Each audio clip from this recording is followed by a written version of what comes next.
Hello friends, Steve Stockton here with you. Welcome to our latest video. In this episode, we bring you 10 more National Park mysteries and disappearances. Number 10, Delmer Wayne Sample. 53-year-old Delmer Wayne Sample was a well-known and well-liked member of his community in Onalaska, Washington. Delmer worked in the local Walmart as a pharmacist and was well acquainted with everyone in town. According to those who knew him, he was in good shape and loved to spend time outdoors, and it wasn't unusual for him to spend long weekends in the wilderness. Delmer sometimes changed his plans at the last minute, but he always made sure to stay in touch with family and co-workers, and it was highly unusual for him not to show up to work. So when he went missing, his family knew that something was wrong. Over the weekend of March 4th, 2005, Delmer planned to spend a nice, relaxing, long weekend in the woods. Witnesses confirmed that they saw Delmer at a gas station along Interstate 5 in Harrison in Centralia, Washington at around 11 a.m. on March 4th. It's believed that Delmer hopped back into his car and continued his journey toward Tillamook, Oregon. 3 days had passed without a word from Delmer, and when he failed to show up for work, his employer reported him missing. According to a press release from the Chronicle, at around 1:15 p.m., the Lewis County Sheriff's Office was notified of an employee who did not report to work at the Chehalis Walmart. That same article details how in the 15 years that he had worked at Walmart, Delmer had never taken an unexcused absence. After receiving this report, the Lewis County Sheriff's Office opened their investigation and began their search for Delmer. Delmer's friends were interviewed extensively, and this is where the police would obtain their first clue. Delmer told his friends that over the weekend of March 4, 2005, he planned to travel to Tillamook, Oregon to visit the Tillamook Cheese Factory. Tillamook is around 158 miles from Onalaska and would have taken almost 3 hours to drive there. With this new lead, investigators focused their efforts on Tillamook and the roads that Delmer would have taken to get there. Just hours into the investigation, officers would receive another vital tip. Records showed that Delmer's white 1992 Ford Ranger pickup truck had been checked by a park ranger in the Olympic National Park close to Lake Quinault. The ranger had made a note of the vehicle, as it had been there for some time, and it wasn't until Delmer's disappearance was reported via the national database that the rangers and investigators put two and two together.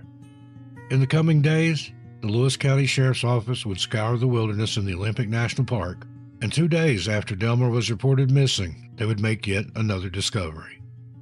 On March 9th, the Lewis County Sheriff's Office, along with the Jefferson County Sheriff's Office, found Delmer's abandoned 1992 Ford Ranger in a roadside pullout on South Shore Road near Lake Quinault. Unfortunately, there was no sign of Delmer, and the only things in his truck were a sleeping bag and food. The Lewis County Sheriff's Office was joined by the Jefferson County Sheriff's Office and search and rescue teams from Jefferson, Kitsap, Grays Harbor, and Clallam counties. After discovering his vehicle, investigators and search and rescue teams continued searching in the Olympic National Park. However, no sign of Delmer has ever been found. There's been no trace of Delmer since he left for Tillamook, and many believe that he may be a victim of the infamous serial killer Israel Keys. User u/sleuthing left an interesting comment on Reddit, which is as follows. I knew Del. He went to my church in Chehalis and worked as a pharmacist at our local Walmart. He said he was going to the Tillamook factory in Oregon, yet his car was found north near Lake Quinault. They didn't find anything in his truck, but his bike was missing, and they found a Diet Mountain Dew bottle beside his truck. Israel Keys was known to be an avid Diet Mountain Dew drinker, but Del didn't think synthetic drinks were healthy and didn't drink any soda. Keys also lived in Nia Bay at the time, frequently camped near Lake Quinault, and he can't be accounted for in the days leading up to Del going missing. Since Delmer disappeared in 2005, there's been little movement in his case. His family and friends are not giving up hope. Delmer Wayne Sample is described as a white male with graying-brown hair, hazel or blue eyes, standing 5 foot 8 inches tall and weighing 180 pounds. At the time of his disappearance, Delmer was sporting a beard and a mustache and has a scar on his big toe and a healed fracture on his left arm. Anyone with any information is asked to contact Detective Daniel Rorden of the Lewis County Sheriff's Office at 306-748-9286 and reference case number 05C2 774. Number 9. Brandon Lamont Brownley. 43-year-old Brandon Lamont Brownley was last seen on June 14, 2018, in the Bob Marshall Wilderness in Missoula County, Montana. Unfortunately, there are incredibly few details available in Brandon's case. Montana Right Now reported that Brandon presumably walked along the Jenny Creek Trail until the point where it meets up with Youngs Creek. Searchers were not able to determine where he went after that. His profile on NamUs gives us further insight into his disappearance, although the details mentioned in NamUs have not been reported anywhere else. However, according to NamUs, Brandon left his home at 3 a.m. and headed out into the Marshall Wilderness. Days later, his truck was found abandoned in a trailhead with one of the windows smashed in. There are no further details or update in Brandon's case, and it continues to stun investigators as well as web sleuths. Brandon Lamont Brownley is described as a white male with graying brown hair, green eyes, standing 5 foot 10 inches tall, and weighing around 285 pounds. He was possibly wearing camouflage hunting clothes and carrying a gray frame backpack. Anyone with any information is asked to contact the Missoula County Sheriff's Office at 406-258-4810 and reference case number 2019-7815. Number 8. Angelo Gotti Jr. Angelo Gotti will forever remember July 13, 1974. On that morning, he drove his son, 21-year-old Nick Gotti Jr., down along Ortega Highway towards the Cleveland National Forest in California. As Nick got out of the car, he said goodbye to his father. He was only supposed to be gone for a long, solitary hike in the Cleveland National Forest, but sadly, he would never return. July 13, 1974 was the last time that Angelo ever saw his son, and now, 48 years later, the Gotti family are still holding out hope for his case to be resolved and for them to finally have some closure. July 13, 1974, Nick hopped out of his dad's car and began to walk down the Ortega Highway, down to San Juan Hot Springs, and into the Cleveland National Forest. Nick enjoyed living off the land and was constantly looking to push his survival skills. This time, he had planned to stay out in the wilderness for a week or so before returning home. As the end of July came around, the Gottis became concerned that Nick hadn't returned home. It wasn't unusual for him to be gone, but he would always keep in contact. When weeks had passed and there was still no sign of Nick, his father, Angelo, contacted the Orange County Sheriff's Department and the Newport Beach Police to report him missing. But the Orange County Sheriff's Department were less than cooperative. According to the LA Times, quote, Angelo said he was told that he had waited too long to report Nick missing and that there were no leads to follow, end quote. The Gottis were, understandably, angry and disappointed and decided to take matters into their own hands. They reached out to a private search and rescue team, and the group headed out into the Cleveland National Forest to conduct their own investigation. Every Saturday, for the next 4 years, the Gottis navigated through the many trails in the forest, but found no sign of their son. Every crevice and cave was searched thoroughly, but Nick was nowhere to be found. There's only one clue in Nick's case, and that clue comes from the conversation he had with his father, Angelo, on their way to the forest. According to Angelo, Nick was much more free-spirited than he and his wife, and Nick thought that their way of life was wrong. According to the article, Nick had left his ID, wallet, watch, and Social Security ID at home before his final trip. His parents did notice that this was out of character, but didn't take it as an indication that Nick planned on running away. His father recalled that Nick took with him his sleeping bag and a .22 Smith & Wesson revolver.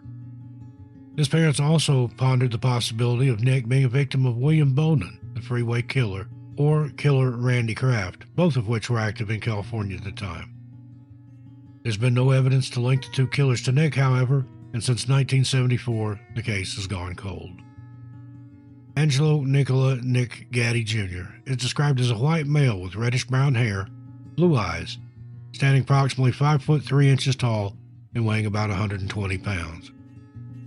At the time of his disappearance, Nick had a reddish-brown beard and a mole on his chest. He was last seen wearing a white Yamaha jacket, a white t-shirt, cut-off corduroy trousers, and tan or yellow work boots.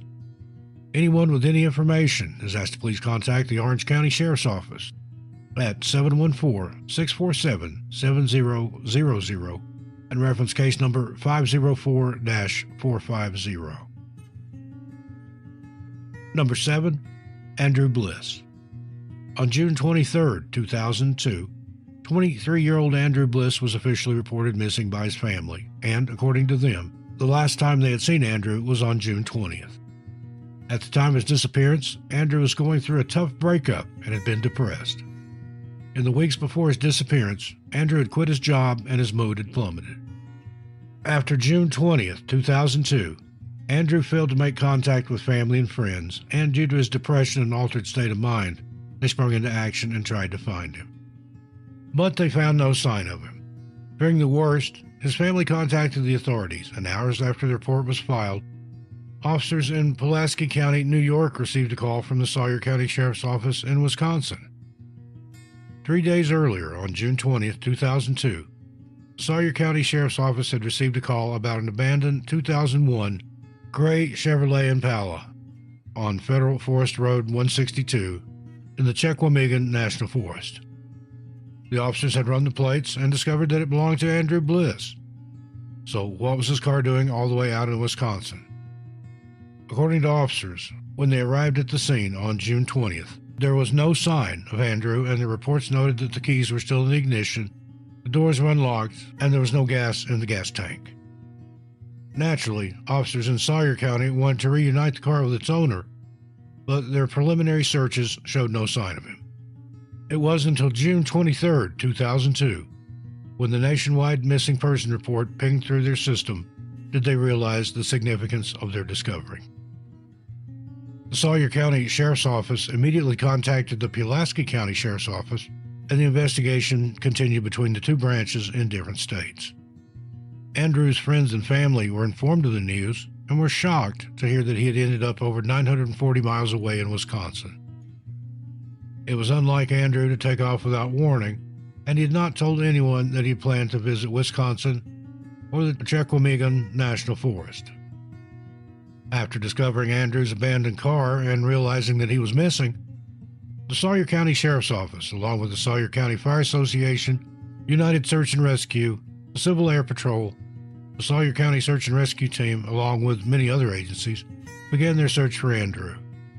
Crews searched via land and air, and scent dogs were also brought in, but ultimately no sign of Andrew was found. Nearby cabins and popular camping spots were checked, but Andrew wasn't there. The search for Andrew would continue well into November 2002, but despite the efforts of investigators and volunteers, no sign of Andrew has been found to date. There was a glimmer of hope in Andrew's case in September 2002 when a leg bone was located in the Chequamegon National Forest. The Sawyer County Record would later report photographs of the bone were examined by an anthropologist, who said the bone is not human and most likely is an old chewed-on bear tibia, which resembles a human tibia. Since then, there have been few updates in Andrew's case, and his family is hoping that one day someone will come forward. Andrew Bliss was last seen on June 20, 2003, on Federal Forest Road 162 in the Chequamegon National Forest. He is described as a white male with brown hair, brown eyes, standing 6'3" and weighing 180 pounds. His left ear is pierced and he wears glasses. Anyone with any information is asked to contact the New York State Police at 315-668-2496 and reference case number 229948, or contact the Sawyer County Sheriff's Office at 715-634-4858 and reference their case number 03-062009.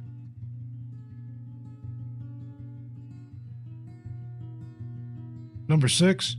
Susan Seymour Adams. 42-year-old Susan Seymour Adams and her husband, Tom, had been planning their dream trip to the Bitterroot Wilderness in Idaho and Montana. The two had spent the early half of 1990 saving and planning for the trip, and they were delighted when they found the Iron Horse Outfitters, a travel group that could take them where they wanted to go. In September, the trip finally came around, and the two bundled their gear into the car and headed for Idaho. Unfortunately, the dream trip would end in tragedy, and 32 years later, Susan is still missing. According to her husband, Tom, Susan wasn't an experienced hiker and camper, but was willing to put the work in to get there. Susan loved spending time in the great outdoors, and with Tom by her side and as her guide, the two enjoyed many adventures together. On September 22, 1990, the two left their home in Austin, Texas, and arrived in Hamilton, Montana. There they met with the leader of the tour company, a man named Art Griffith. From here, they made their way to their camp in the Battle Lake area.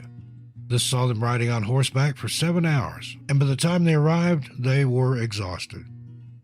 After setting up their camp and getting to know the others on the trip, the Adams headed to bed. When morning broke, Susan and Tom were excited to get into the activities that had been arranged for them, and over the next few days, they hiked and hunted in the Battle Lake area. The two agreed that this was the perfect trip. They were spending time together in the outdoors and were visiting some of the most beautiful places in the U.S.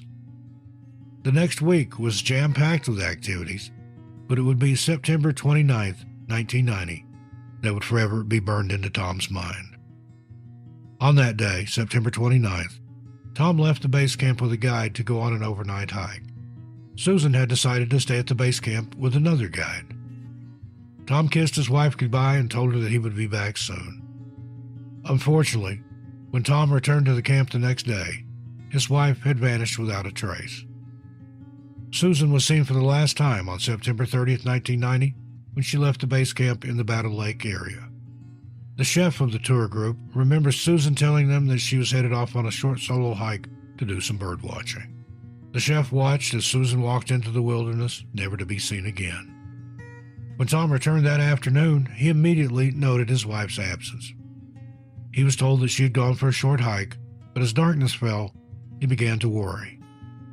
Tom and the other members of the group set out looking for Susan, and as they followed the trail she took, they found a bizarre clue. Susan's footprints were visible down the trail, and Tom hurriedly followed them. But just before the meadow where Susan was headed, the footprints abruptly stopped. There was no indication that Susan had ever made it to the meadow, and no one has ever been able to figure out why the footprints suddenly stopped. Tom and the tour group continued to search for Susan, but as the hours dragged on, it became clear that they needed help. The Idaho County Sheriff's Office was called and notified of Susan's disappearance, and by the next morning, the Sheriff's Office and search and rescue teams had arrived at the Battle Lake campground, ready to locate Susan. Despite exhaustive efforts on foot, horseback, and via air, no sign of Susan has ever been found. The Sheriff's Office believes that she was likely injured or became lost during her solo hike. At the time of her disappearance, Susan had not taken any food with her and was also said to have not been carrying warm clothing or vital supplies. The authorities searched for weeks. However, the search was eventually called off. Since then, Susan's family have held out hope that one day her remains will be located and that they will finally learn the truth. Susan's obituary gives us further insight into how Susan was in life. It reads, "Susan left an enduring legacy of caring and a commitment to making the world a better place. While a resident of Washington, D.C., she worked for the rights of the disabled. In Dallas, she led the fight for tax equity and the rights of the elderly and the poor. As a City of Austin Industrial Waste Inspector and subsequently an Assistant District Director for the Texas Water Commission, she worked to ensure that environmental regulations were enforced fairly and firmly. Susan's outstanding professionalism was reflected in several awards, including being named in 1989 as one of Texas' 2 best hazardous and solid waste program managers and field inspectors. Susan's breadth of spirit, the dedication she brought to every task, her great curiosity about all things great and small, and her love of life and nature live on in the hearts and mind of all those she touched and left behind." Susan Adams was last seen on September 30th, 1990 in the Bitterroot Wilderness in Idaho and Montana. She is described as a white female with brown hair, green eyes, standing 5 foot 6 inches tall and weighing 140 pounds. She was last seen wearing camouflage clothing and was carrying a camera and binoculars. She did not have any food, survival gear, or warm clothing with her when she disappeared. Anyone with any information is asked to please contact Lieutenant Jerry Johnson of the Idaho County Sheriff's Office at 208-983-1100 and reference case number 90274-005. Number 5, William Mark Adair. 46-year-old William Mark Adair was last seen getting into a 17-foot single-engine sailfish boat in Key West, Florida on August 31, 2008. Earlier that day, witnesses recalled seeing William arrive in Bonita Springs and noticed him setting up his boat throughout the day. There are very few sources available in William's case, with the main two being the Charlie Project and his online obituary at Find a Grave. The Charlie Project reports that at around 2:30 p.m., William sent what would be his final text. This text was made to a family friend with William, telling the friend that he was headed back to shore. Unfortunately, William never made it, and when he failed to return home, he was reported missing to the Lee County Sheriff's Office. During their investigation, the Lee County Sheriff's Office found William's trailer and truck abandoned at the marina in the Pennicamp Coral Reef State Park. The Charlie Project reports that on August 31, 2008, Hurricane Ike swept through the area, and the marina where William's trailer and truck were had been evacuated. 2 weeks later, investigators found their second vital clue, William's boat. According to officers, the boat was in good condition, but there was no sign of William. The boat had been found more than 60 miles away from where he had set off, and investigators believe that the bad weather and hurricane had caused the boat to capsize. Since then, there's been no sign of William, and his family is desperate to find out what happened to him. Investigators have stated that William most likely drowned, but his case is listed as unsolved. Anyone with any information is asked to please contact the Lee County Sheriff's Office at 1-800-780-8477. Number 4, Travis M. Butler.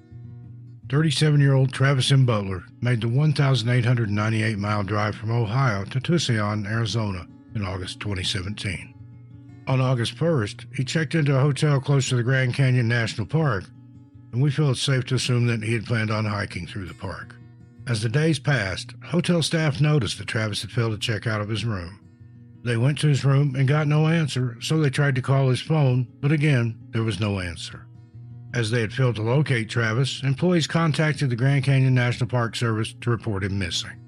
Following this call, the National Park Service, the Coconino County Sheriff's Office, and search and rescue teams began their search for Travis. All searchers were able to find was the blue 2017 Nissan Maxima that Travis had been renting for the trip. His car was found within the Grand Canyon National Park, but there was no sign of Travis. There are few details available in Travis's case, and the investigation into his disappearance is still ongoing.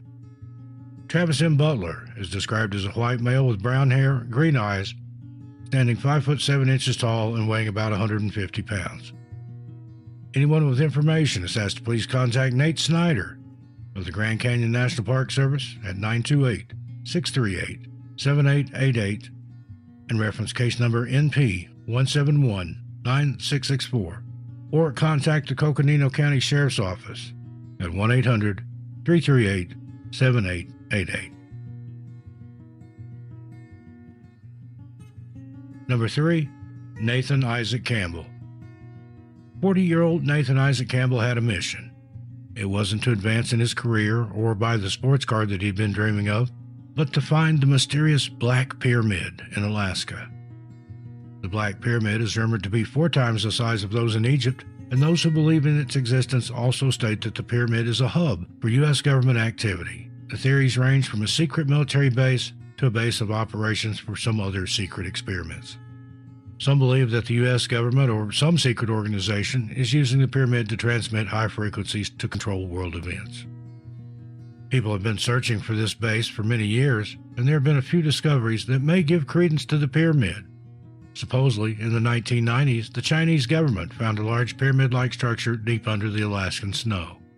It appears that there's been no follow-up from this, and the existence of the pyramid remains a wild conspiracy, at least to some. To others, though, the idea of the Black Pyramid is very real, and Nathan Isaac Campbell is one of those people. Nathan had spent much of his life digging into conspiracy theories, but it would be this theory that would ultimately see him disappear. On June 13, 2020, Nathan kissed his family goodbye and headed toward the airport. He had hired a private charter plane to fly him to Carrie Lake in the Denali National Park in Alaska. This area of the park is incredibly desolate and isolated, with the nearest village being a week away by foot. Everywhere you turn in Carrie Lake, you're met with a vast landscape that stretches for miles upon miles.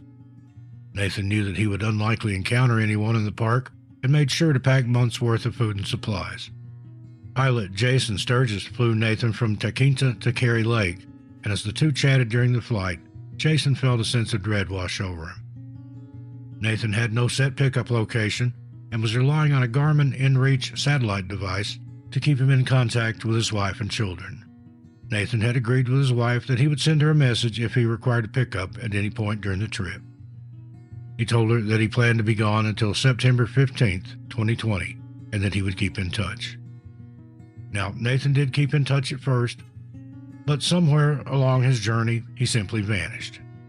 By September 15th, 2020, his wife knew that something was wrong. He had not sent her a message to request a pickup, and she had reported her husband missing to the Denali National Park Service. The National Park Service soon called in the help of the Alaska State Troopers, and by mid-September, Carey Lake was abuzz with activity. According to reports, investigators found Nathan's supplies close to Carey Lake, and as they moved out, they found another worrying clue. Just a few miles from Carey Lake, they discovered Nathan's collapsed tent. Inside the tent lay Nathan's diary that he kept updated with his adventures and his quest to find the Black Pyramid. Strangely, though, the final entry was dated sometime in June, and Nathan wrote how he was leaving his camp to find water.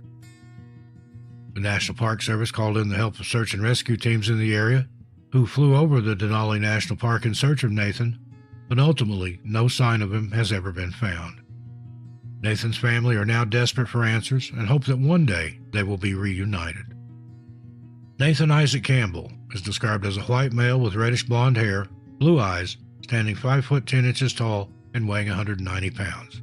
Anyone with any information is asked to please contact the Denali National Park Service at 907-683-9555 and reference case number 2020-02196, or contact Melia Miller of the Alaska State Troopers at 907-269-5511 and reference case number AK 200-65036. Number 2, Christina Lynn Carter. The story of 3-year-old Christina Lynn Carter's disappearance is a complex and confusing one, so let's start at the beginning. In 1973, Christina was 3 years old and living with her mother, 24-year-old Janet Carter, in Birmingham, Alabama. Janet was in the process of divorcing her husband and Christina's father and was terrified that the courts would take Christina away from her.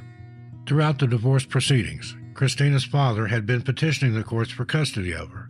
Poor little Christina was in the middle of all this, and when Janet knew that things were not swinging her way, she decided to take drastic action.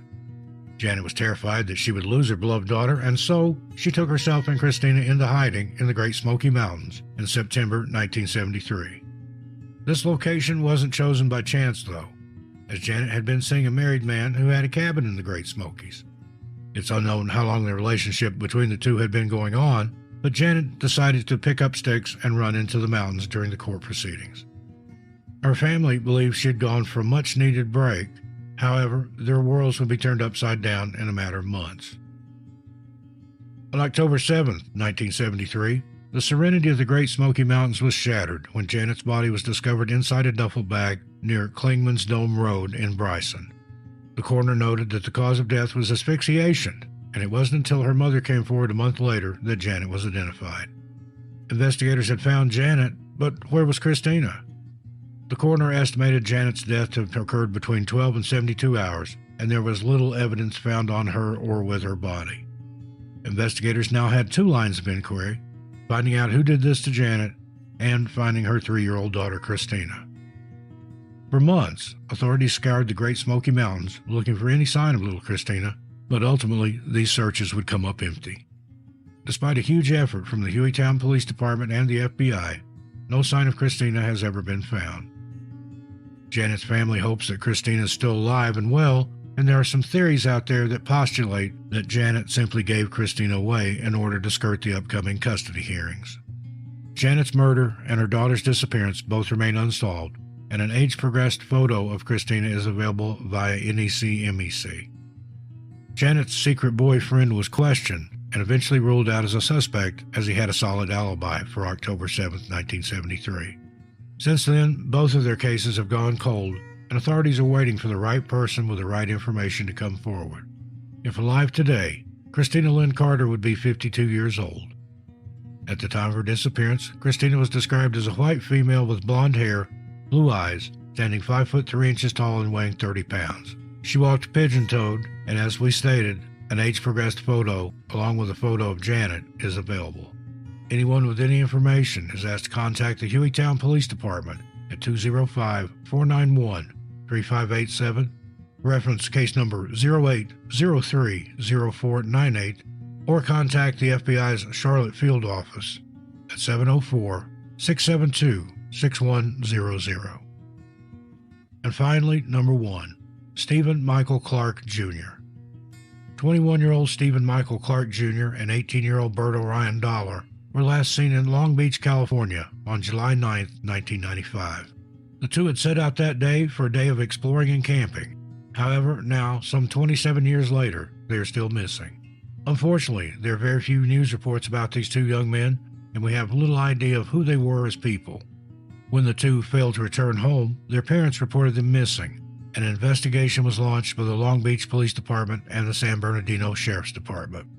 Police officers spoke to the parents and friends of Stephen and Bert and learned that the two had planned to head into the Yosemite National Park on the south side. An extensive search of Yosemite was conducted, but no sign of the two was ever found. The only piece of evidence found in their case was their white Ford Fiesta with Indiana license plates that had been abandoned off Highway 395 near the California-Nevada border. It is unsure which of the two hails from Indiana and why the car had Indiana plates. 27 years later, and the two are still missing. Aside from their Charlie Project profiles and a few news articles and threads on forums, the disappearance of Stephen and Bert has largely gone unknown. Stephen Michael Clark, Jr. was last seen on July 9, 1995. He is described as a white male with blonde hair, blue eyes, standing 5 foot 10 inches tall and weighing approximately 150 pounds. Bert Orion Dollar is described as a white male with blonde hair, blue eyes, standing 5 foot 11 inches tall and weighing approximately 160 pounds. He has an appendectomy scar on his stomach and the following tattoos: a dollar sign on his left bicep and a dog's head in tan and black ink on his left shoulder. Anyone with any information regarding this case is asked to please contact the Long Beach Police Department at 562-570-7260 and reference case numbers 95-69582 and 04-33042. Well, friends, there you have it. Another set of mysterious national park disappearances. As always, look forward to your comments on these, but please keep it friendly and respectful. Till we meet again, be good to yourselves and each other. Stay safe out there in the woods. As for me, I'll see you a little farther on down the trail. I'm Steve Stockton, and I'll talk to you next time. Tell your pets I said hi.